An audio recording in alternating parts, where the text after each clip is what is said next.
The Clone Wars saw battle break out across the galaxy like never before, and with it, the arms race between the Republic and Confederacy of Independent Systems accelerated.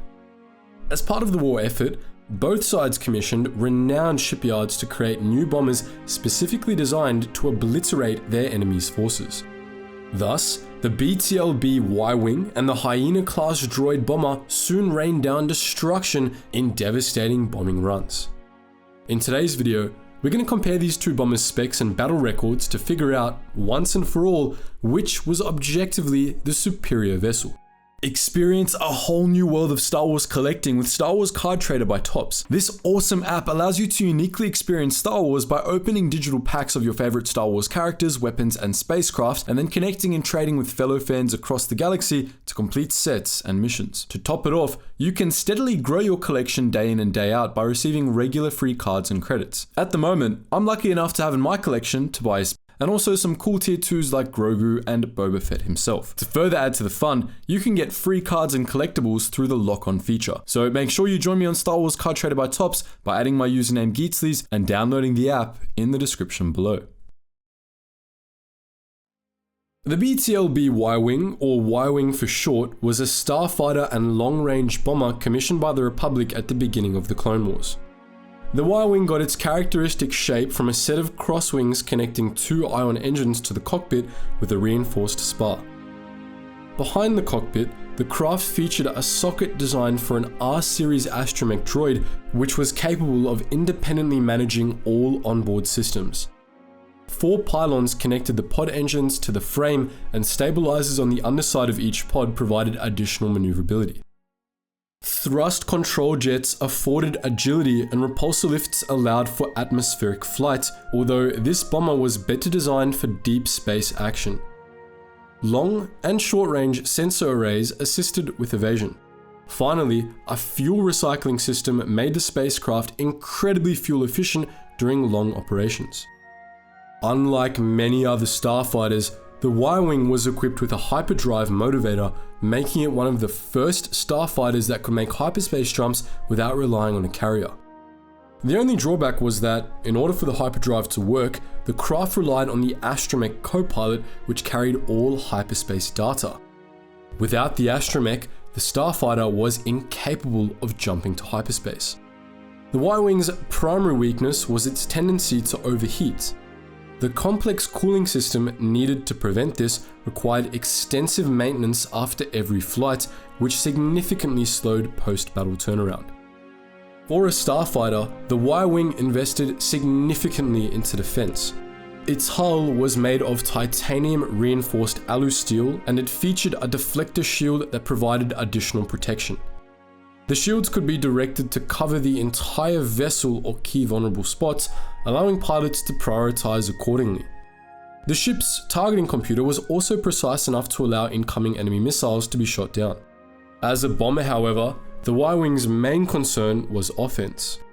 2 forward laser cannons could penetrate the hulls of enemy ships or devastate ground fortifications. 2 turret-mounted ion cannons provided additional firepower. Finally, 2 proton torpedo launchers could fire proton torpedoes, concussion missiles, proton bombs, and cluster missiles. Additional artillery, such as electro-proton bombs, could also be mounted externally. With such a diverse and destructive arsenal, Y-Wings were capable of inflicting immense damage, enough even to level cities when attacking in formation.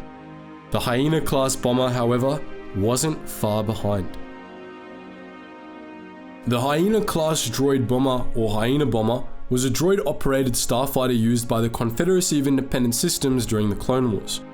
It was designed for heavy artillery bombing runs, but also served as a fighter if supported by other, more offensive craft. Similar to its predecessor, the Vulture droid, the Hyena bomber had a central body with 2 huge wings on either side for stability.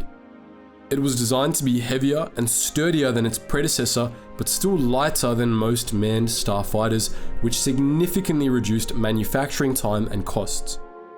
2 head units were mounted on top of the body, one of which housed 3 photoreceptors that made up the bomber's sensor system. Finally, the bomb bay, where ammunition was stored, was located in the main body's underside. One of this bomber's greatest strengths was its incredible versatility. It was effective both in deep space and planetary atmospheres, reaching speeds of up to 1,150 km per hour. Additionally, when on the ground, it could enter walker mode. In this mode, the wings folded under the body to form legs. This allowed the bomber to support ground troops with heavy artillery fire. Another strength was that the bomber was piloted by a droid brain and not a biological pilot. The droid's AI was advanced enough to switch between fighter and bomber modes and act intuitively. Moreover, the lack of a biological pilot allowed the craft to perform maneuvers that otherwise would have been impossible for a pilot to execute or survive.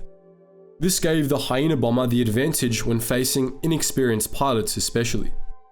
Unlike the Y-Wing, the Hyena bomber lacked any semblance of defense. It lacked a shield generator and a hyperdrive motivator, rendering it easier to destroy and reliant on larger carriers for transportation. Where the Hyena bomber excelled, however, was offense. Its missile pods could launch up to 6 proton torpedoes, concussion missiles, or proton bombs.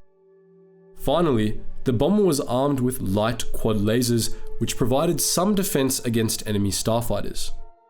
This added defensive arsenal eliminated the need for a fighter escort to protect the bomber during runs. At first glance, neither bomber seemed to have the upper hand in terms of specs and arsenal. Both the Y-Wing and Hyena bomber carried mostly the same ordnance. The Y-Wing's ion cannons provided some additional firepower, but not enough to create a significant difference. Where the Y-Wing stood out was its efficiency in independent long-range missions. Its hyperdrive and efficient fuel recycling system made the Starfighter a reliable, long-range craft which came to be remembered for its durability and firepower.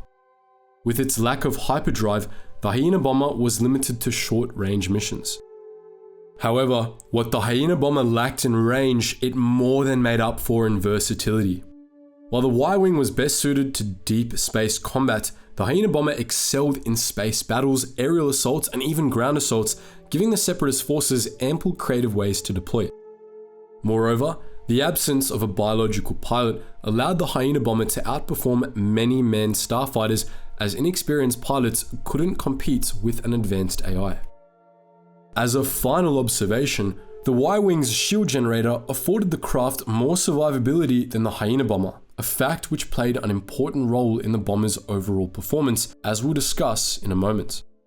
With that said, however, a starfighter's worth wasn't just determined by its technical specs. What mattered more was its performance in active combat. To that end, we'll now examine each starfighter's battle record throughout the Clone Wars to see if either spacecraft outperformed the other. During the Clone Wars, the Republic considered the Y-Wing critical to the war effort. The Starfighter was deployed throughout the war and found such success that newer variant models continued to be developed even after the fall of the Republic. On the Y-Wing's first deployment, General Skywalker led a squadron in an attack on the Malevolence, a Separatist dreadnought most Clone Wars fans will be aware of. Although they took some heavy losses, the Y-Wings destroyed the cruiser's heavy ion cannon, crippling the vessel.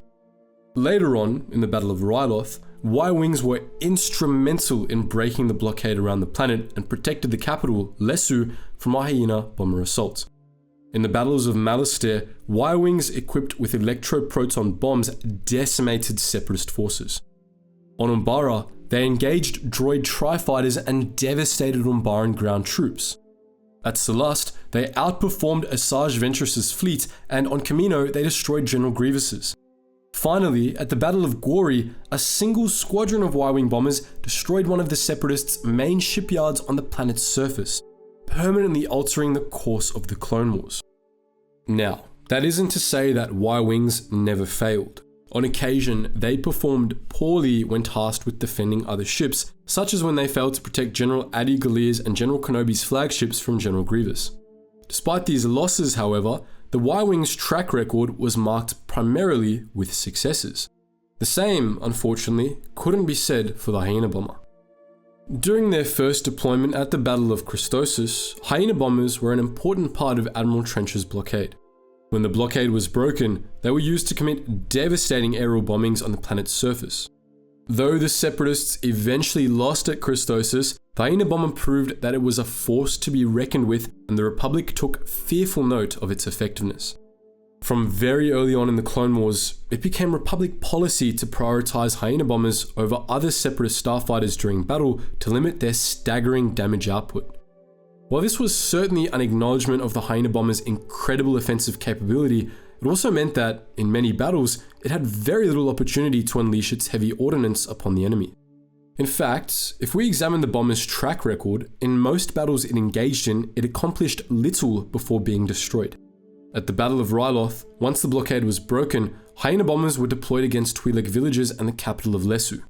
Before the capital could be bombed, however, General Skywalker's unit shot down the whole squadron in a matter of seconds. At the Battle of Malastare, many bombers were destroyed by stun tanks. They only inflicted significant damage when they crashed into the Republic's ground forces below. Even when they took the initiative to attack, Hyena bombers found little success. Above the planet Florum, a squadron of Hyena bombers attacked Aayla Secura's recon ship, but they were all eventually destroyed by the Jedi's gunship. At the Battle of Kadavo, a squadron was sent to destroy a slave processing plant, but they accomplished little damage before they were destroyed. During the invasion of Scipio, they were deployed during the first attack wave, obliterating Clone Commander Thrawn's garrison. When the battle at Scipio turned against the Separatists, these units remained behind to cover their retreat. All Hyena bombers at Scipio were destroyed, leaving the Vulture droids to deal some parting damage. Perhaps the most humiliating loss of all was when a squadron of Hyena bombers attacked a lone Republic scout fighter above the planet Iego and lost. Finally, even when the Separatists were victorious, Hyena bombers were rarely responsible for that victory. At the Battle of Dathomir, a squad of starfighters bombed the planet's surface and caused some damage to the entrance of the Night Sisters' fortress, but the damage was, overall, insignificant. Similarly, at the Battle of Faline, they were deployed in a carpet bombing of the capital city, but their artillery failed to penetrate the palace's defensive shield. The Hyena bomber caused significant damage to Republic forces, but failed to secure their overall objective, a common trend for these craft.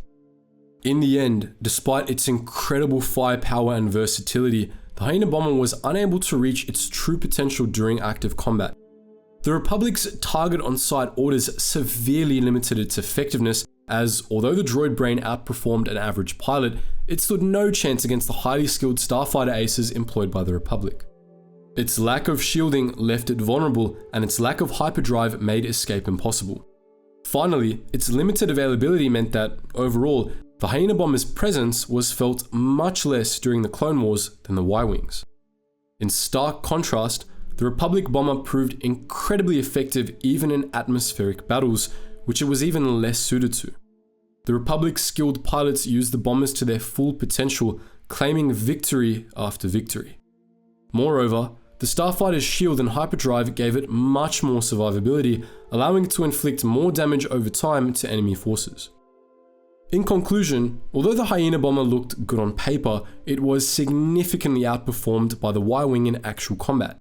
Thus, we have to declare that the BTLB Y-Wing was, objectively, the superior bomber of the Clone Wars. What do you think? Do you believe better AI could have saved the Hyena bomber, or were the Republic's aces just too good? Let us know all that and more in the comments section below, and as always guys, thank you so much for watching, and I hope to see you in the next video.